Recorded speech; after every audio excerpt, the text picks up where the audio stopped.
I think the biggest compliment an artist can get is to see people walk up to your art and be moved. If my art can have that kind of an impact on someone, it shows me that I could make their life better. I am Becky Pashia and I paint with oils. I started actually with watercolors back when I was a teenager, and I loved the way the paint bled and could be transparent or opaque. But I wanted to paint bigger and I didn't want to put glass on my work, so I made up my own oil technique in my early 20s. And I'm still kind of doing that technique today.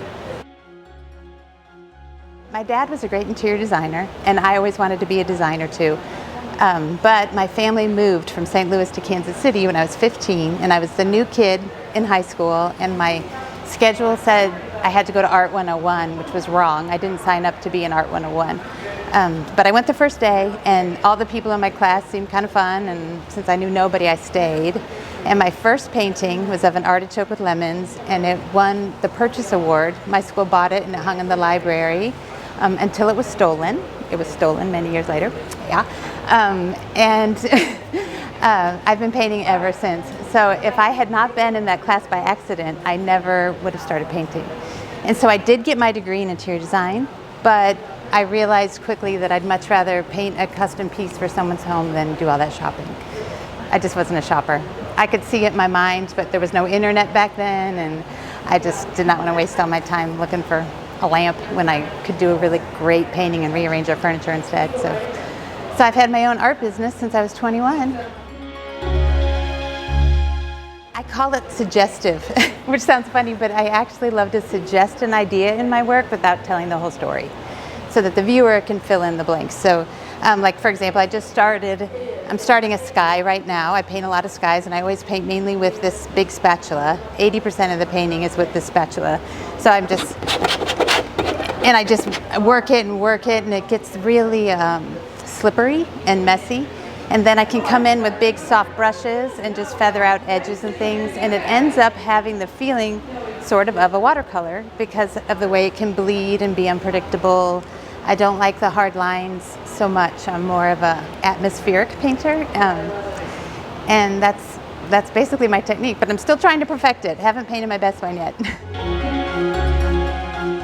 I think the biggest compliment an artist can get is to see people walk up to your art and be moved.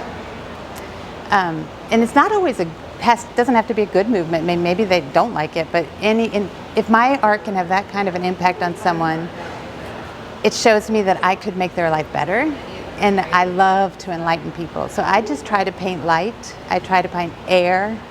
I try to paint movement, things that are alive and moving. Like I have a farmer's market painting over there, and there's just a bunch of people shopping, and there's sunlight all over them. And I just want to add life to people's homes and help them remember something that they saw once that was beautiful, or, just take them away. I just want to help people escape. So once I sold a couple and saw that happen and got to hang them in the homes and just see how enriched it could be, and I had something to do with that, it was magic. And then I was addicted. I just want to enlighten as many people as I can. That's truly my whole goal. But I try to make art that is timeless, so people can move it from a dining room to a bedroom in 5 years, and it has a whole new look, and they see different things in my abstracts, and I don't know. I love what I do. I really do. What makes art magical to me is raw expression. It's not the hours and hours that go into a piece. To me, it's not how perfectly it looks like the real place. It's just that raw expression of someone's soul.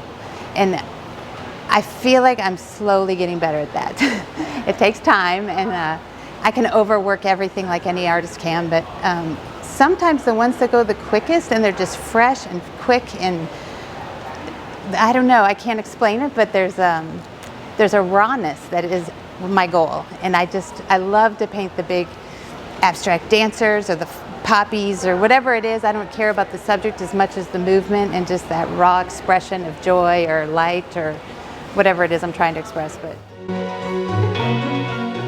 I love this show because it's just about opportunity. Every day when you wake up, you don't know if you're going to meet somebody super cool, or you're going to paint something greater than you've ever painted before, or you're going to sell something which just supports your family and your dreams. So it's just Where else can we get this much opportunity? We don't know any of these people coming through. They're all just, first timers to see my work, and it's just so exciting to just kind of witness it. And I get to see where the paintings go, who they go home with, and I love that. And then the repeat business is just phenomenal. I'm so grateful. People come back the next year and say, well, now we need one for this room, and now we need one for this room. And I'm just so incredibly grateful to have the clients that I have here. So this tent is my happy place.